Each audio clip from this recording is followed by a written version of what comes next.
Hello everyone, this is Pooja Sharma from Pooja Sharma classes. उम्मीद करती हूँ आप सब अच्छे होंगे। तो हमारी क्लासेस चल रही हैं सीटेट जुलाई 2023 के लिए। तो इसमें हम आपके साथ मैथ पेडागोजी है उसको कंप्लीट कर रहे हैं। तो यह पेपर आपका 11 जनवरी 2023 का प्रीवियस ईयर क्वेश्चन पेपर है। तो इसको मैं आपके साथ डिस्कस कराऊंगी। जो आपकी मैथ पेडागोजी में 15 क्वेश्चन आते हैं पेडागोजी के, और 15 क्वेश्चन आते हैं आपके कॉन्सेप्ट से।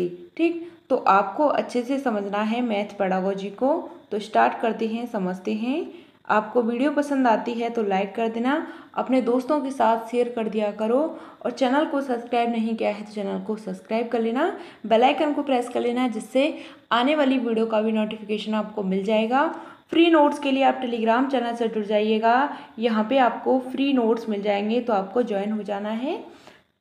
स्टार्ट करते हैं। क्वेश्चन नंबर 1 आता है आपका कि गणितीय संप्रेषण को कक्षा में के द्वारा बढ़ाया जा सकता है। गणितीय संप्रेषण को कक्षा में के द्वारा बढ़ाया जा सकता है। तो इसका आपको आंसर बताना है। ऑप्शन 1 आता है कि समस्या हल करने से पहले गणित की पाठ्य पुस्तक में दिए गए पाठकों को पढ़ने से। ऑप्शन 2 आता है आपका कि बच्चों को महत्वपूर्ण अवधारणाओं की परिभाषा सिखाने में। ऑप्शन 3 आता है कि बच्चों को उनके गणितीय विचारों को अभिव्यक्त करने के अवसर प्रदान करने।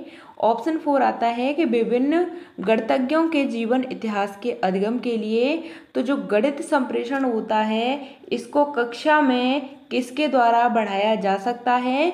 तो इसका सही आंसर होता है कि बच्चों को उनके गणितीय विचारों को अभिव्यक्त करने के क्या देने चाहिए, अभिव्यक्त करने के विचारों को अवसर देने चाहिए। Option number 3 is the right answer. पाठ्य पुस्तक आ जाता है, वहाँ पे आपका नेगेटिव हो जाता है।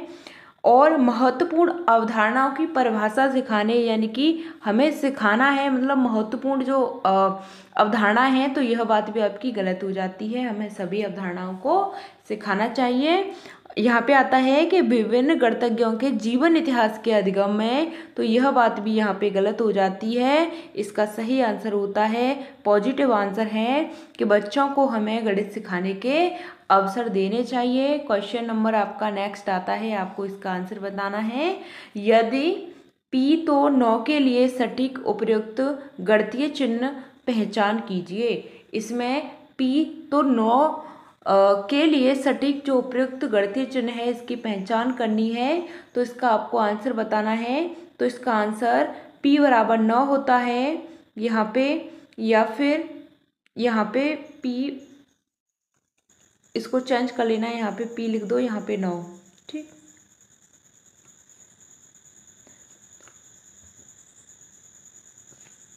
या फिर इसका आंसर होता है Q बराबर P या P बराबर Q। तो P तो 9 का मतलब क्या होता है, P बराबर 9। तो का मतलब क्या हो जाता है, यह हो जाता है P बराबर 9। इसका सही आंसर होता है आपका ऑप्शन नंबर 1। यहाँ पे दोनों सेम लिख गए हैं, तो आपको ध्यान रखना है। यहाँ पे P तो का मतलब क्या होगा, यहाँ पे बराबर हो जाता है। इसका सही आंसर होता है ऑप्शन नंबर 1। क्वेश्चन नंबर आपका 3 आता है, आपको इसका आंसर बताना है। राष्ट्रीय पाठ्यचर्या की रूपरेखा 2005 के अनुसार निम्नलिखित में से कौन सा गणितीय कौशल दृश्य अधिगम में आविष्टित नहीं है। तो इसका आंसर आपको बताना है। तो आंकड़ों का प्रहसन है, निरूपण है, दृश्यीकरण है, या निगमनात्मक विवेचन है। क्वेश्चन नंबर 3 का आंसर बताना है। राष्ट्रीय पाठ्यचर्या की रूपरेखा 2005 के अनुसार निम्नलिखित में से कौन सा गणितीय कौशल दृश्य अधिगम में आविष्टित नहीं है। तो इसका आंसर होता है आपका ऑप्शन नंबर 4। यह आपका क्या होता है, निगमनात्मक विवेचन होता है। क्या होता है, निगमनात्मक विवेचन होता है। क्वेश्चन नंबर 3 का सही आंसर होता है आपका ऑप्शन नंबर 4। क्वेश्चन नंबर आपका 4 आता है, आपको इसका आंसर बताना है। ऐसा पाया गया है कि बहुत बच्चे जो कि पारंपरिक व्यवसाय जैसे बाजार, व्यापार क्षेत्र आदि जगहों पर रहते हैं, वे मानसिक परिकलन बहुत आसानी से कर लेते हैं। तो ये कौशल क्या होते हैं, तो यह औपचारिक स्कूली गणित के लिए उपयुक्त नहीं होते हैं। ऑप्शन 2 आता है कि कक्षा में चर्चा का विषय हो सकते हैं जिसके द्वारा शिक्षक शिक्षिकाएं विभिन्न संस्कृतियों के द्वारा अपनाई गई समस्या समाधान करने की कार्यनीति विधियां प्रस्तुत कर सकते हैं। ऑप्शन 3 आता है कि बच्चे के संज्ञानात्मक स्तर के आकलन के उद्देश्य से उपयोग में नहीं लाए जा सकते हैं। ऑप्शन 4 आता है बहुत अस्पष्ट होते हैं, ये केवल वही बच्चे सीख सकते हैं जो इसी प्रकार के वार्तालाप में रहते हैं। क्वेश्चन नंबर 4 का सही आंसर होता है आपका ऑप्शन नंबर 2 कि कक्षा में क्या करनी चाहिए, विषय को लेकर हमें चर्चा करनी चाहिए। जहाँ पे आपको चर्चा शब्द दिख जाए यह आपका क्या होता है, पॉजिटिव होता है। और विभिन्न संस्कृतियों के द्वारा अपनाई गई समस्याओं को समाधान करने की बात की गई है। समस्या समाधान दिख जाए यहाँ पे भी आपका पॉजिटिव हो जाता है, यानी कि प्रॉब्लम सॉल्विंग की बात की गई है। तो इनको हम क्या कर सकते हैं, प्रस्तुत कर सकते हैं। Option number 2 is the right answer. ठीक, क्वेश्चन नंबर आपका 5 आता है, आपको इसका आंसर बताना है।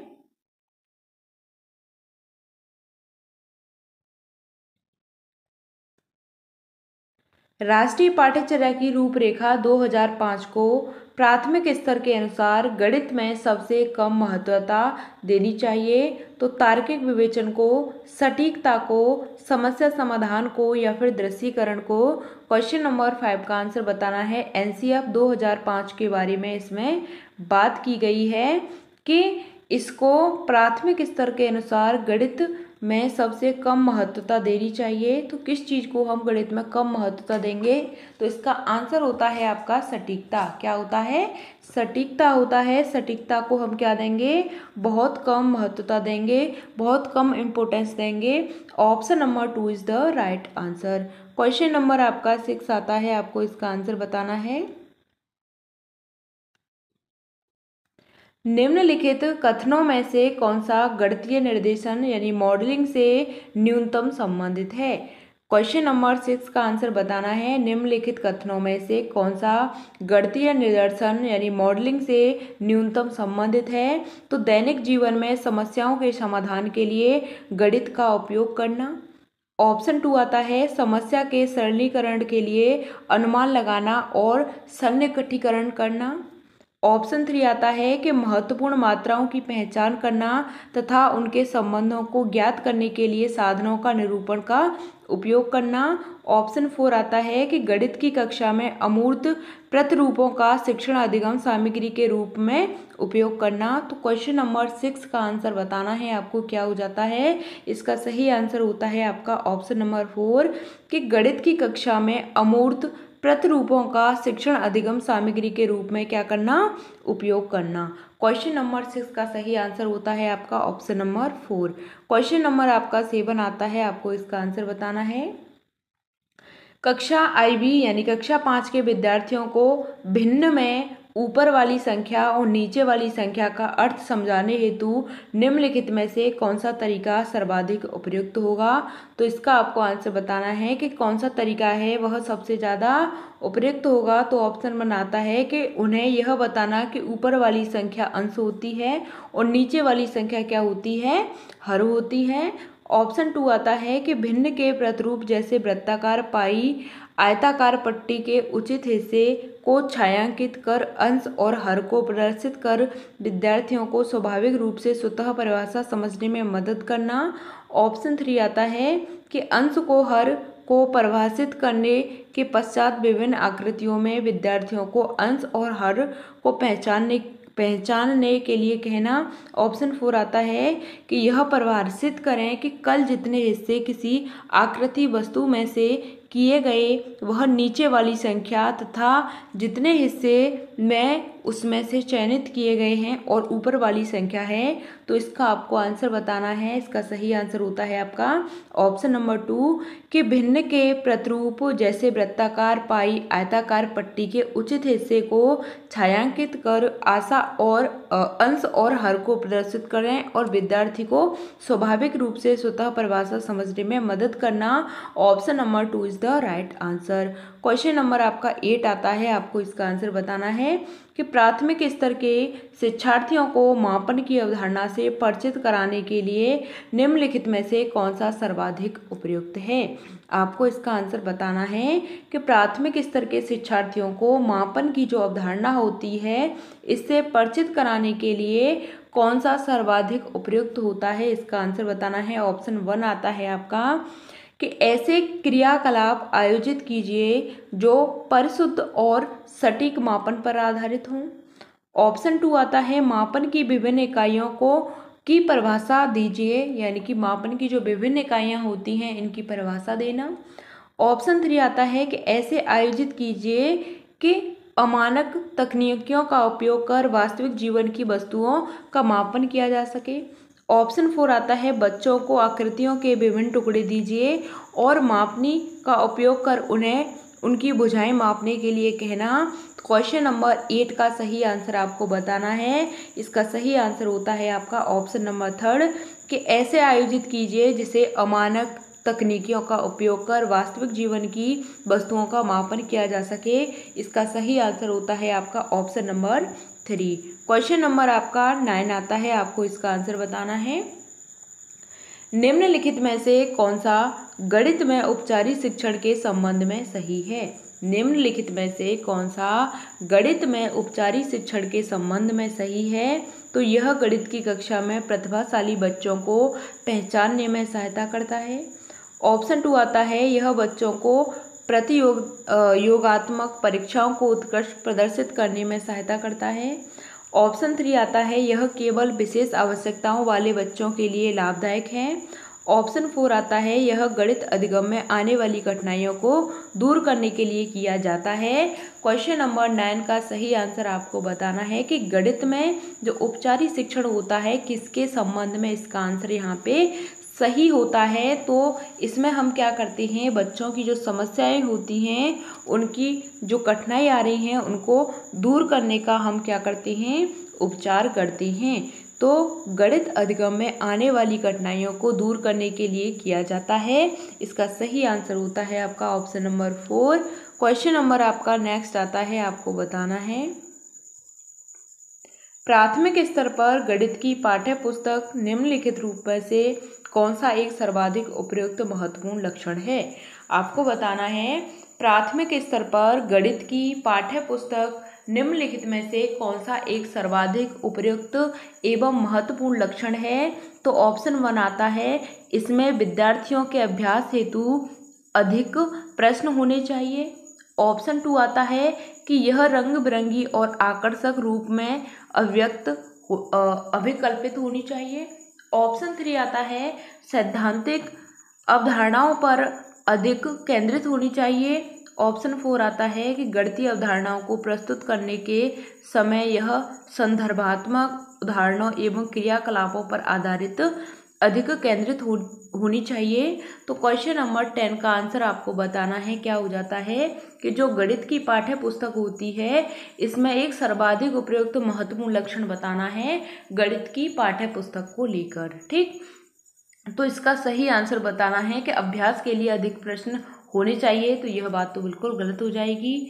रंग बिरंगी होनी चाहिए, आकर्षक होनी चाहिए, अभिकल्पित होनी चाहिए। तो यह बात भी यहाँ पे इतनी मैच करती है, रंग बिरंगी भी होनी चाहिए, बात सही है। लेकिन और भी देखते हैं आगे, सैद्धांतिक अवधारणाओं पर अधिक केंद्रित होनी चाहिए। तो यह थ्योरी बेस्ड नहीं होनी चाहिए, यह बात बिल्कुल गलत हो जाएगी आपकी।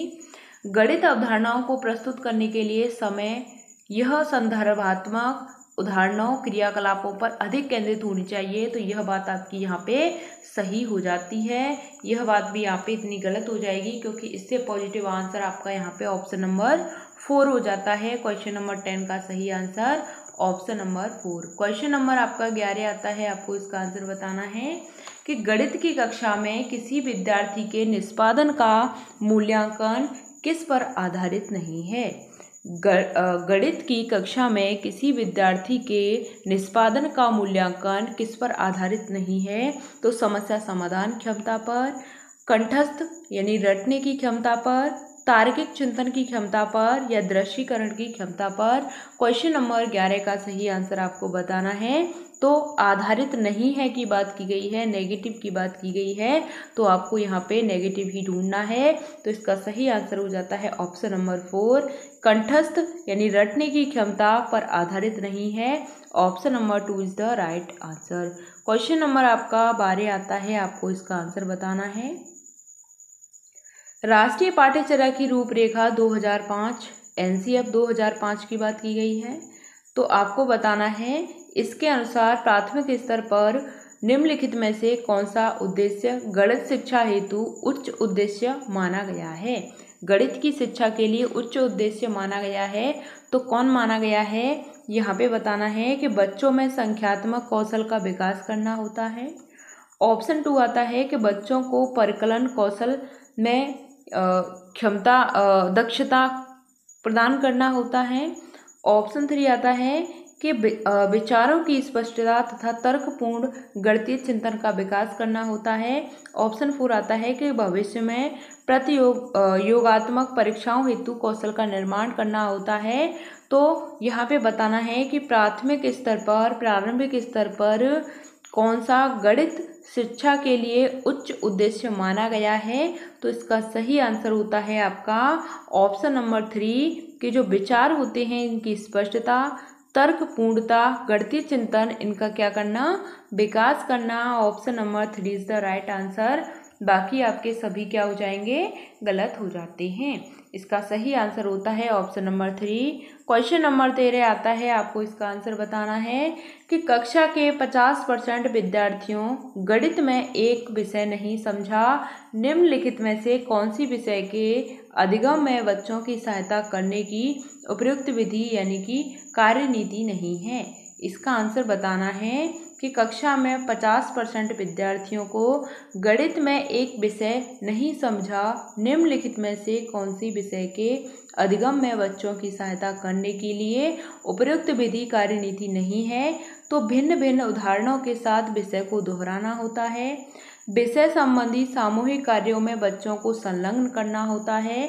बच्चों को अधिक संख्या में विषय संबंधी समान प्रकार की समस्याओं को हल करने के लिए कहना होता है, या उन बच्चों को जिन्होंने पहले से ही वह विषय समझ लिया सम्मिलित करके सहयोगी अधिगम परिस्थिति की रचना करना है। तो इसका आपको आंसर बताना है क्वेश्चन नंबर 13 का। इसका सही आंसर होता है आपका ऑप्शन नंबर 3 कि बच्चों को अधिक संख्या में विषय संबंधी समान प्रकार की समस्याओं को हल करने के लिए कहना। इसका सही आंसर हो जाएगा ऑप्शन नंबर 3। दोहराना गलत होता है, संलग्न करना यहाँ पे गलत हो जाएगा। विषय को समझ लिया है और परिस्थिति की रचना करना, यह बात भी गलत होती है। इसका सही आंसर ऑप्शन नंबर 3 हो जाता है। क्वेश्चन नंबर 14 आता है, इसका आंसर बताना है। राष्ट्रीय पाठ्यचर्या की रूपरेखा 2005 के अनुसार निम्नलिखित में से कौन सा क्रियाकलाप एक रचनात्मक कक्षा पर आधारित है। तो रचनात्मक कक्षा पर आधारित है, आपको बताना है। तो शिक्षक श्यामपट्ट पर प्रश्न हल करते हैं और बच्चे क्या करते हैं, उसकी नकल करते हैं। ऑप्शन 2 आता है, शिक्षक समूह के लिए नए क्रियाकलाप का अवलोकन करते हैं और विद्यार्थी को प्रश्न हल करने में सुगमता प्रदान करते हैं। ऑप्शन 3 आता है, शिक्षक बच्चों को महत्वपूर्ण सूत्र एक चार्ट पेपर पर लिखकर प्रतिदिन उसे पढ़ने के लिए कहते हैं। ऑप्शन 4 आता है, शिक्षक विद्यार्थियों को निम्नलिखित रूप से बहुत सा गृह कार्य करना प्रदान करते हैं। तो इसका आंसर बताना है आपको कि क्रियाकलाप के लिए एक रचनात्मक कक्षा आधारित होती है किस चीज़ पर, वह बेस्ड होती है जो आपकी रचनात्मक कक्षा है। तो इसका आंसर आपका होता है यहाँ पे ऑप्शन नंबर 2 कि जो शिक्षक समूह के लिए किए गए जो क्रियाकलाप हैं, अवलोकन की बात आ जाती है, ऑब्जर्वेशन की बात करते हैं, और विद्यार्थियों को प्रश्न हल करने में क्या होती है, सुगमता प्रदान करते हैं। यही आपका सही आंसर हो जाता है। नकल करना आपका गलत होता है। चार्ट पेपर लिखकर उसे पढ़ने के लिए कहते हैं, सूत्र की बात आ जाती है, बिल्कुल गलत हो जाएगा, देख के ही काट देना है आपको। और यहाँ पे गृह कार्य प्रदान करना, यह भी नेगेटिव हो जाता है। ऑब्जर्वेशन, यहाँ पे आपको अवलोकन दिख जाए, खोज दिख जाए, वह आपका क्या हो जाएगा, हमेशा सही आंसर हो जाता है। क्वेश्चन नंबर आपका 15 आता है, आपको इसका आंसर बताना है। निम्नलिखित में से कौन सा प्राथमिक स्तर के अधिगमकर्ताओं में वृत्त की अवधारणा के विकास से संबंधित नहीं है? तो अपने परिवेश में वृत्ताकार वस्तुओं को पहचानना होता है, रेत में रस्सी और डंडी का प्रयोग से वृत्तारेक्षण करना होता है, कक्षा में ग्लोब का प्रतिमान दिखाना होता है, या कुछ वृत्ताकार वस्तुओं के उपयोग के द्वारा वृत्तों का अनुरेखण करना होता है। क्वेश्चन नंबर 15 का आपको आंसर बताना है इसमें कि जो प्राथमिक स्तर होता है इसमें अधिगमकर्ताओं में वृत्त की अवधारणा होती है, इसका विकास किससे संबंधित नहीं है की बात की गई है। तो इसका सही आंसर होता है आपका ऑप्शन नंबर 3 कि कक्षा में ग्लोब का क्या दिखाना, प्रतिमान दिखाना। ग्लोब का प्रतिमान दिखाना यह संबंधित नहीं है। Option number 3 is the right answer, क्योंकि यहाँ पे हम वृत्त की अवधारणा को समझा रहे हैं, तो ग्लोब का यहाँ पे इसकी प्रतिमान दिखाना यह संबंधित नहीं है। इसका सही आंसर ऑप्शन नंबर 3 हो जाता है। यहाँ तक हमने 15 क्वेश्चंस कर लिए हैं। आपको वीडियो पसंद आती है तो वीडियो को लाइक कर देना, और चैनल को सब्सक्राइब नहीं किया है चैनल को सब्सक्राइब कर लेना, अपने दोस्तों के साथ वीडियो को शेयर कर देना, और बेल आइकन को प्रेस नहीं किया है तो बेल आइकन को प्रेस कर लेना, जिससे आने वाली वीडियो का भी नोटिफिकेशन आपको मिल जाएगा।